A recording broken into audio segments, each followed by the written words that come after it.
Giselle, hindi enough ang mga rated X na scene sa story mo.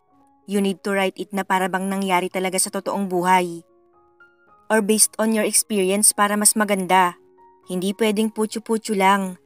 Hindi aangat ang sales nito. Lalo na at may mga comment ang readers mo na hindi nakakabasa ng panty ang mga eksena. Hindi nila maramdaman, walang impact. Napamura ako ng malakas nang mabasa ang email ng kalbong editor ko. Halos pukpukin ko rin ang computer sa inis na nararamdaman ko. Ano pa bang kulang sa mga isinulat ko? Maganda naman ang plot, maging ang mga scenes at dialogue ng story. Doon lang talaga pumalpak sa rated X. Hindi ba pwedeng palampasin na lang yun? I'll give you 2 weeks para ayusin to. Kapag lumagpas sa araw ng usapan, hindi ko natatanggapin yan at ibang writer na lang ang bibigyan ko ng chance. Another mura ang lumabas sa bibig ko at napasabunot na lang sa buhok ko. Ilang minuto pa nang maikalma ko ang sarili nang mapagpasyahan kong makipagkita sa kaibigan ko para naman mawala ang stress na nararamdaman ko. Aburidong-aburido yung mukha mo ah. Oh, milk tea nang lumamig naman yung ulo mo. Pangaasar ni Mika at binaba ang milk tea sa lamesa. Umupo siya sa tapat kong upuan at pinakinggan ang hinaing ko sa buhay. Paano ba naman? Nakapangako na ako sa landlady na once mapublish na ang gawa ko, mababayaran ko na yung hulihan ko sa kanya. Problemado kong hinaing kay Mika. O ngayon, anong nangyari? Hindi na mapapublish yung gawa mo? Nakataas ang kilay na tanong niya. Madedelay at kung hindi ako nakapag-edit sa loob ng 2 linggo, ibang writer na ang makikinabang ng spot ko. Dagdag ko pa.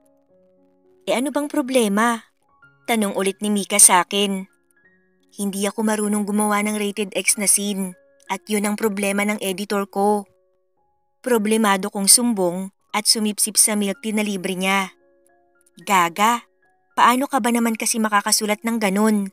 Ni wala kang experience. Tumatawang pangaasar niya. So ano ang gusto mong mangyari? Dapat kong ma-experience para magkaroon ako ng ideya kung paano isusulat? Tanong ko sa kanya. Natumbok mo. Nakangiting sagot ni Mika na para bang excited pa. Girl, paano? Wala akong boyfriend. Dahilan ko na para bang yun lang ang nag-iisang solusyon na alam ko. Para saan pa't naging kaibigan mo ko? Gagawan natin ng paraan yan. Just leave it to me. Ngumisi si Mika ng nakakaloko. Pero syempre ang tanong, gusto mo ba't handa ka na bang makatikim ng langit kahit na hindi mo boyfriend? Well, wala kang choice. Uso rin naman ng ganun ngayon. Gawain ko yun eh. Napalunok ako. Ngunit agad ding tinanggal ang hesitation na nararamdaman ko. Kung hindi ko lang talaga kailangan, bakit ko pa gagawin to? Pwede naman akong kumuha ng ideya sa mga kapwa ko writer, pero hindi pa rin talaga sapat eh. Kung may pagpipilian nga lang sana ako, kaso wala eh. Nasambit ko na lamang. Isang araw lang ang lumipas nang magpunta mismo si Mika sa apartment ko at natutuwang ibinalita na meron ng solusyon sa problema ko. Ano? Seryoso ka? Ipinalista mo ko para sa gaganaping auction bukas ng gabi? Ibabandera mo ko sa mga lalaki? Napatayo ako sa gulat. Hindi makapaniwala sa ibinalita ni Mika. Girl, hindi mo naiintindihan. Where's the thrill kung kukuha lang ako sa tabi-tabi ng lalaki? Sa auction, magkakapera ka na, magkakaroon ka pa ng experience. Suwestyon niya na tuwang-tuwa sa pinaggagawa. Giselle, this is your only chance. Patusin mo na. At saka hindi ba, ganitong-ganito rin naman ang senaryo sa story mo. Sumali sa auction yung female lead dahil kailangan na kailangan niya ng pera. And then sa huli, nagkatuluyan din sila ng lalaking naka one night stand niya. Hirit pa ni Mika na para bang kinikilig pa. Napalabi na lang ako. Kung sa bagay, may punto naman siya. Pero hindi naman love life ang hahabulin ko kundi yung experience. Hindi na dapat ako mag-inarte dahil limitado lang ang oras ko. Kaya naman nang dumating ang gabi ng auction ay wala na akong pinalampas na oras. Nang matapos magbigay ng paunang salita ang organizer ng event, sunod-sunod na kaming tinawag sa mini stage para sa pagsisimula ng bidding. Nagsimula ang auction sa unang babaeng nakapila hanggang sa ako na lamang ang matira. Suot ang crop top at maikling palda, tumayo ako sa gitna ng stage kung nasaan ang spotlight. Alright, let's move on to the last woman. Her name is Giselle, and she has the captivating face of an angel. Pakilala sa akin ng babaeng organizer. Kaya ko to, pagpapalakas ko ng loob sa sarili. Habang bumubuga ng marahas na hininga. Isang gabi lang, kailangan ko lang ng mind-blowing experience para sa ine-edit kong novel. 50,000. Bid ng isang matandang bundat. Napalunok ako ng mariin dahil sa itsura nito. Ang swerte niya naman kung siya ang makakauna sa akin. Kaya naman, halos tawagin ko na ang lahat ng santo na sana ay may iba pang magbid. Yung kahit mas matinulang ng konti. Yung tinginan kasi ng matanda ay para bang hindi ako titigilan sa kama kahit ganyan na ang itsura niya. 100,000. Mukhang wala pa siyang karanasan. Kahit papano ay nakahinga ako ng maluwag. Ngunit pagtingin ko sa lalaki, mas lalo ako napanghinaan ng loob. Dahil mas malala pa yun sa matandang lalaki kahit mas bata pa siya ng konti. Sabi ko pa naman sa sarili ko, na ayos lang kung makunat na o matandang bundat ang makakuha sa akin, basta makaranas lang ako ng langit. And yes, ganun na ako kadesperada para lang mapublish ang gawa ko at kumita. 500,000 for her. Napakurap-kurap ako nang magbid ang lalaki sa unahang upuan. Hindi ko siya napansin kanina dahil nakatuon ang buong atensyon ko sa mga matatanda sa likuran. Makisig ang katawan niya. Gwapo, malinis at mukhang mabangong tingnan. Mr. Manuel Ortega offers 500,000. Going once, going twice. Sold. Buong galak na wika ng organizer. Mas nanlaki ang mata ko. Sa halagang kalahating milyon ay nabili ako. Kung tutuusin ay mas malaki pa ang kinita ko rito kesa sa mga bibili ng soon-to-be book ko. Though maghahati kami ng organizer at bibigyan ko ng komisyon ng kaibigan ko. Nagpasalamat ako sa mga santong tinawag ko dahil kahit paano ay matino ang nakabili sa akin. Nang tawagin na ako para bumalik sa dressing room ay kinausap ako ng babaeng organizer. At sinabing isesend na lamang sa bank account ko ang kalahati ng kinita ko ngayong gabi. Nandyan na si Sir Manuel, Giselle. Sumama ka na. Imporma ng organizer kaya mabilis akong tumayo para harapin ang lalaki. Napalunok ako sa paraan ng paninitig niya na para bang tumatagos hanggang kaluluwa. Kung tignan niya rin kasi ako ay para bang wala na akong saplot. Hindi ko rin tuloy maiwasang isipin na siya yung tipo ng lalaki na walang patawad at kahit masaktan ako sa kama ay hindi siya titigil hanggat hindi siya nakakaraos. Napabiling ako ng ulo dahil sa mga wild na kaisipan. Isang beses lang to. Kailangan ko lang namnamin ang bawat minutong mangyayari. Sa kabado at nanginginig pang mga kamay, lumakad ako palapit sa lalaki. Hinapit niya agad ako palapit sa kanya. At ramdam na ramdam ko sa aking bewang ang mainit niyang palad. Sumunod lang ako ng lakad sa kanya hanggang sa makasakay na kami ng kotse. Hindi siya nagsasalita. Kaya pinagmasdan ko na lamang din ang kabuuan niya. Habang nakatuon ang atensyon niya sa nagdadrive, napaawang ang labi ko sa nakaumbok na bagay sa pantalon niya.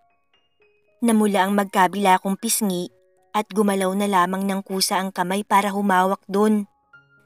Dahil sa ginawa ko ay malakas siyang napamura, sabay preno ng sasakyan at itinigil sa gilid kaya natauhan ako sa ginawa. Sorry, na-curious lang. Hingi ko agad ng tawad at mabilis na binawi ang kamay. Sino ba naman kasing hindi maku-curious?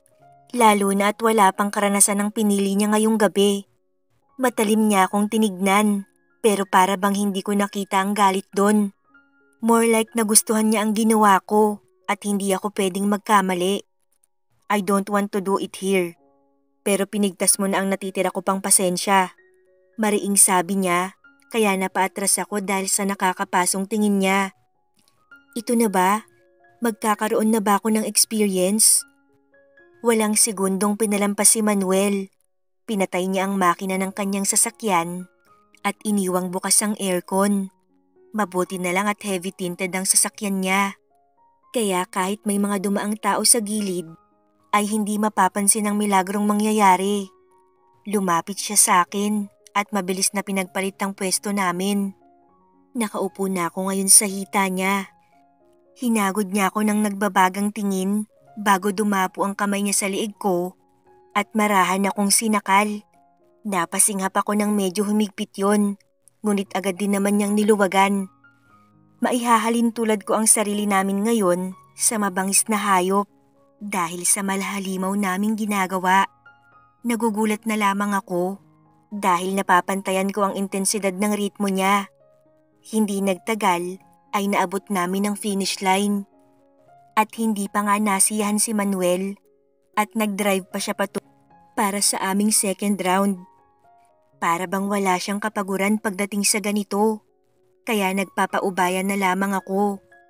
Kung tutuusin ay mas wild pa to sa ini-imagine kong mangyayari. Kakaibang experience ang naranasan ko, na tiyak kong maisusulat ko na sa maayos at mas kaakit-akit na paraan. Paggising ko ng umaga, wala na si Manuel sa tabi ko. Bakit ba kasi ako umasa? Malinaw naman ang usapan na panandali ang aliw lang ako ng isang gabi. Bayad na ako at nagkaroon pa ng matinding experience. Kaya wala na akong panghihinayangan. Agad akong bumangon kahit nananakit ang buong katawan ko. Talagang napahirapan ako ng husto kagabi. Pinilit ko ang sariling maglakad sa banyo para maligo muna bago umalis. Simula ng araw na yon, hindi na kami muling nagkita ng lalaki. At magsisinungaling ako kung sasabihin kong hindi ko hinahanap-hanap ang bawat haplos niya. Sa tuwing maaalala ko nga ang mga nangyari sa amin, ay para bang sariwang-sariwa pa lang siya sa isip ko na parang kagabi lang nangyari. Ay sa wakas, natapos din. Hinimas ko ang batok ko at nag-stretching ng konti dahil sa pangangalay. Natapos na ako sa pag-i-edit, kaya sinend ko na agad sa editor ko ang kwento. Grabe Giselle! Ang ganda! Compliment ni Mika habang binabasa ang mga scene na nangyari sa kwento. Sabi ko sa'yo experience lang talaga ang katapat. Ganitong ganito talaga ang nangyari. Ang hot visit ka. Patilipang dagdag niya habang hinahampas ang balikat ko. Aray ko nangingiting reklamo ko naman. Nakakainggit talaga. Naka 2 rounds pa kayo. Sana pala sarili ko na lang ang sinali ko. Tapos, sinabi ko na lang sa'yo yung naging experience ko. Nakangusong reklamo ni Mika. Sorry ka na lang. Pabiro ko siyang inirapan. Isang Manuel Ortega pa talaga ang nakabili sa'yo. Pero malabo kanyang magustuhan. Kaya hindi rin mangyayari ang happy ending ng story mo sa totoong buhay. Balita ko kasi, marami na rin siyang nabiling babae at wala man lang seryosong naging karelasyon. Chismis pa ni Mika. Hindi naman ako nag-expect ng ganon. Experience lang naman ang habol ko at hindi love life. Normal lang naman talaga yon sa mga lalaking panandali ang aliw lang ang hanap. Katwiran ko naman. Though nagustuhan ko ng sobra at mukhang hahanap-hanapin ko ang ginawa niya, hindi ko naman siya pwedeng habulan at maging desperada para lang matikman ulit siya. Kaya sa mga nagdaang linggo ay wala akong ibang ginawa kundi makipag-meet up at makipag one night stand sa mga lalaking nakikilala ko sa bar. Salamat sa impluwensya ni Mika dahil kahit paano ay nakakalimutan ko ang nangyari sa amin ni Manuel. Ngunit kahit ano yatang gawin ko ay hindi siya matanggal sa sistema ko. Hindi ako nakukontento sa kung sino. Siguro dahil siya ang nakauna sa akin at nakatanggal ng kainosentihan ko. Hello Giselle, may ginagawa ka ba? Problemadong tanong ni Mika sa kabilang linya. Kagigising ko lang dahil napuyat ako sa naganap na party kagabi kasama ang mga kapwa ko writer at maging ang editor ko. Wala naman, bakit? Tanong ko kay Mika. Pwede mo ba akong samahan sa bahay ng kliyente ko? Naka-leave sick kasi si Daisy. Kailangan ko lang ng pansamantalang kapalit niya. Nagsusumamo ang boses ng kaibigan ko. Fine, sunduin mo na lang ako rito. Maliligo lang ako. Pagpayag ko naman. Ilang minuto lang ay narinig ko na ang pagbusina ng sasakyan niya sa labas. Sakto namang nakagayak na ako kaya hindi na rin siya naghintay ng matagal. Kung alam mo lang ang pressure na nararamdaman ko ngayon. Naku, Diyos ko. Maaga talaga akong matetegi nito. Reklamo agad ni Mika pagpasok ko ng sasakyan niya. Ano ba kasing nangyari? Natatawa ko namang komento. Masyadong demanding yung kliyente namin ngayon. Gusto niyang puntahan siya agad-agad. May nakapila pa ngang ibang projects bago yung kanya. Ayan tuloy, yung ibang clients namin, hindi na pinurso yung pakikipagnegosasyon sa amin. Eto namang supervisor ko, alam na nga niyang mag-isa lang ako. Pinilit pa akong magpunta ngayon kung pwede namang sa susunod na araw na lang. Sunod-sunod at walang prenong reklamo ni Mika. Kung may labanan nga lang ng rap battle, ay tiyak na siya ang tatanghaling panalo. Hay nako, makakatikim talaga sa akin ng mag-asawang sampalang kliyente ko ngayon. Pailing-iling pang sambit niya habang ako ay natatawa na lamang. Nang marating namin ang malamansyong bahay ng kliyente ni Mika, automatic na bumukas ang malaking gate para sa kotse niya. Agad na may umasikaso sa amin pagbaba namin ng sasakyan at iginiya kami papasok sa loob ng bahay. Maganda naman ang interior design ng sala. Ano pang ipapaayos ng kliyente mo? Yung mga kwarto? Mahina akong tanong habang naglalakad kami paakyat sa opisina. Sir, nandito na po yung inaasahan niyong bisita. Katok ng kasambahay sa pinto ng lalaki. Papasukin mo sila. Sagot naman ng lalaki sa loob. Pasok na po kayo, ma'am. Wika ng kasambahay sa amin. Ngumiti na lamang kami bilang sagot bago ko sinundan si Mika sa pagpasok ng pinto. Napigil ko agad ang hininga ko nang makita ang lalaking prenteng nakaupo sa sofa habang nakadekwatrong nagbabasa ng article. Tumaas ang tingin niya kaya nanindig ang balahibo ko sa batok. Nagkatinginan kaming dalawa at ayun pa rin ang mariin na titig niya. Tumatagos pa rin hanggang kaluluwa. Manuel, mahinang sambit ko. Kaya napakurot din si Mika sa tagiliran ko. Hindi ko alam na si Manuel Ortega pala ang kliyente ko. Bulong pa sa akin ni Mika. Naunang umupo si Mika sa kaharap na sofa ng lalaki. Habang ako naman ay pilit hinila ang mga paa ko dahil literal na nanigas ang mga ito. Ilang beses akong napalunok habang tinitignan ng lalaki. Tumikhim si Mika dahil mukhang nabingi na sa katahimikan. Good day, Mr. Ortega. I'm Mika Acosta, an interior designer from Line and Light Interiors. And this is my best friend Giselle, my temporary partner for this project. Nakangiti at formal na pakilala ni Mika. I know her. Tamang-tama. Kailangan ko ang suggestions niya para sa interior ng mga kwarto. And also my office. So Miss Acosta, if you don't mind, si Giselle lang ang kailangan ko sa ngayon. Napakunot ang noo ko, ngunit hindi ko maiwasang matuwa sa loob ko. I don't mind. If that's what you want, then kay Giselle na lang ako makikibalita. Mukhang hindi naman na-offend na wika ni Mika. Bagkus ay mukhang natutuwa pa yata si Gaga. Makakaalis ka na. Turo pa ni Manuel sa pintuan.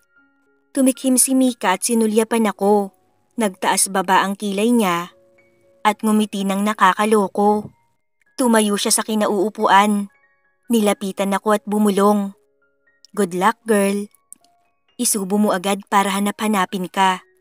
Sabay tapik niya sa balikat ko, which is kinangawi ko bago siya tuluyang lumabas. Nang maiwan kaming dalawa ng lalaki, ay katahimikan ng namayani. Ngunit ang marahas na pagtibok ng puso ko ay rinig na rinig. Tinuyuan ako ng laway nang lumapit si Manuel. Hindi mo pa naman siguro ako nakakalimutan. Base sa itsura mo ngayon, mukhang naaalala mo pa rin naman yung ginawa natin nung gabing yun. Napakagat ako sa pang-ibabang labi at napapikit ng mariin. Hindi makapaniwalang yun ang pag-uusapan namin. Kaya niya ba pinaalis si Mika? Para mabuksan niya ang nangyari sa amin ilang linggo na ang nakakaraan. Mr. Ortega, let's get down to business. Hindi mo ba alam ang kasabihang past is past? Wala na doon ang utak ko. Pagtatapang-tapangan ko. Kahit ang totoo, nangangati na akong ibandera muli sa kanya ang katawan ko. Napaatras ako sa kinauupuan ng pantayan niya ang lebel ko. Inilagay niya ang 2 kamay sa magkabila kong gilid para hindi ako makawala. Saka unti-unti niyang inilapit ang mukha sa akin. Mukhang nakakalimot ka na yata. Gusto mo bang ipaalala ko sa iyo ang mga nakalimutan mo? Kung paano ka nagmakaawa sa akin para lang mapagbigyan ng gusto mo. Sensual niyang sabi sa ngumisi. Napalunok ako at mabilis na pinagdikit ang mga hita ko. Dahil kung kanina ay puso ko ang nakikipagkarera sa bilis ng tibok, ngayon naman ay eto na ang gusto kong mapagtuunan ng atensyon. Tell me, bakit ka sumali sa auction ngayong berhen ka? Paano kung hindi ako ang nakabili sa'yo? Kailangan na kailangan mo ba ng pera? Kaya pati pagbenta ng sarili mo ay pinatos mo na? Kunot noong tanong ni Manuel. Hindi ko nagustuhan ng tono ng pananalita niya. Kaya tinulak ko ang dibdib niya. Ngunit hindi siya nagpatinag dahil mas malakas siya. Nang dahil sa ginawa ko ay konting galaw ko lang, tiyak na mahahalikan ko na siya. Ano naman sa'yo? Sorry pero experience lang ang hanap ko. Kaya wala akong pake kung matandang hukluban pa ang makauna sa'kin. Masungit na sabi ko kay Manuel. Gumalaw ang panga niya. Halatang hindi nagustuhan ng sinabi ko. Bakit ka umalis kinaumagahan at hindi man lang ako hinintay? Tanong ni Manuel. Mas lalong kumunot ang noo ko dahil hindi ko makuha kung ano man ngayon ang sinasabi niya. Kailan? Tanong ko sa kanya. Noong may nangyari sa atin, bakit ka umalis? Bumalik ako sa kwarto pero nadatnan kong wala ka na. Iritable niyang sabi. Sa wakas ay tumayo na siya ng matuwid at umupo na lang sa lamesang nasa harap ko. Bakas pa rin ang iritasyon sa mukha niya habang mariing nakatingin sa akin. Ang akala ko kasi umalis ka na. Well, umalis ka naman talaga. Pero ano namang alam ko kung babalik ka pa. Hello, hindi ako manghuhula. Sarkastikong katwiran ko. Pagkuway bumuntong hininga si Manuel at naging maaliwalas na ulit ang muka. That's why you left? Tanong ni Manuel sa akin. Oo, malamang. Ano namang aasahan ko kung hihintayin kita? Panandali ang aliw lang naman ako. Tsaka bakit ba kasi bumalik ka pa? Type mo ko, no? Nakangisi kong tanong. Ngunit agad din niyang iniba ang usapan. So bakit gusto mong maranasan? Kuryosong tanong niya. Kasi kailangan ko ng experience para sa sinusulat kong novel. Kaswal kong sagot. Would you like to experience it again? May pangudyok na tanong ng lalaki. Alam na alam kong mahuhulog ako sa patibong niya. At mukhang alam na alam niya kung paano ako makukuha. Sa tagal kong hinihintay muli ang pagkakataong to, hindi ko nasasayangin ang bawat minuto. Sa wakas ay mapupunan na ang puwang na hinahanap ko. Pwede ba? Lumabas na lang bigla sa labi ko. Ngumisi siya at muling lumapit sa akin. If that's what you want. Akmang hahalikan niya na ako nang pigilan ko siya. Sandali, ano ba tayo? Fubo? Tanong ko kay Manuel. Kung papayag siya na ganoon ang setup namin, ayos lang naman sa akin dahil wala namang feelings na involved. Bumuga siya ng marahas na hininga, mukhang nabitin sa ginawa ko. I don't know, masasagot ko lang yan kapag hinayaan mo ko. Sagot naman ni Manuel sa akin. Hinayaan saan? Tanong ko naman sa kanya. Giselle, gusto ko ring masagot kung ano ba tong nararamdaman ko. If this is just pure lust or desire, infatuation or pure love. Dahil sa mga nagdaang linggo, ikaw at ikaw lang ang hinahanap ko. Napanganga ako sa sinabi ni Manuel. Dahil sa kasunduan namin ni Manuel, halos araw-araw na kaming magkasama. Kung paano ang ginawa kong pag-uumpisa ng spark sa story na ginawa ko, ganun na ganun kung paano kami nagkakalapit dalawa. Lust is already given. Ngunit unti-unti na kaming naliliwanagan dalawa sa nararamdaman namin. Siya na ba ang sinasabi mong pakakasalan mo? Napatingin ako kay Manuel na malapad ng ngiti sa harap ng kanyang nanay. Nakakagulat lang kasi dahil bukod sa wala pa naman kaming napag-usapang kasal, hindi pa naman kami. Yes ma'am, proud namang sagot ng lalaki. Sure ka na ba sa anak ko, iha? Pwede pang magbago ang isip mo. Birong sambit naman ng mami niya kaya pressured akong natawa. Yes tita, hindi na ako nagpatumpik-tumpik pa. Total sigurado naman na ako sa nararamdaman ko sa kanya. Nakuha niya na ang lahat sa akin. Ayoko na rin siyang pakawalan pa. Ma'am, kilala mo ko. Hindi ako nagpapakilala basta ng babae sa inyo. Unless I'm serious. Kung ayaw mong tanggapin ni Giselle ang alok kong kasal, idadaan ko siya sa santong paspasan. Hindi ko akalain na dahil sa kawalan ko ng experience, ay doon pa ako makakakilala ng lalaking mamahalin. Thanks to my kalbong editor, kung hindi niya ako pinush na magkaroon ng experience, hindi ko makikilala si Manuel. At dahil sa experience na yon, hindi na palaging sa bawat cringe ang mga rated X na sinusulat ko. At dahil marami na akong experience na naranasan lalo na kay Manuel, madali na lang para sa akin ang mag-isip ng mga kababalaghang pangyayari. Are you still writing a story, Han? Tanong ni Manuel matapos may mangyari sa amin. Hindi na, sagot ko naman. Bakit? Hindi ba inaabangan ng mga readers mo yung gawa mo? Tanong ulit niya. Paano pa ako makakapagsulat kung palagi akong pagod? Kung hindi mo ba naman kasi ako inaraw-araw, malamang makakapagsulat pa ako. Malakas siyang natawa sa reklamo ko. Sorry, hindi ko mapigilan eh. Tumatawa pa ring sagot niya at mahigpit akong niyakap sa ilalim ng kama. Mas lalo kong hindi napagtuunan ng pansin ng pagsusulat, lalo na nang ikasal kami ni Manuel at magkaroon ng kambal na anak.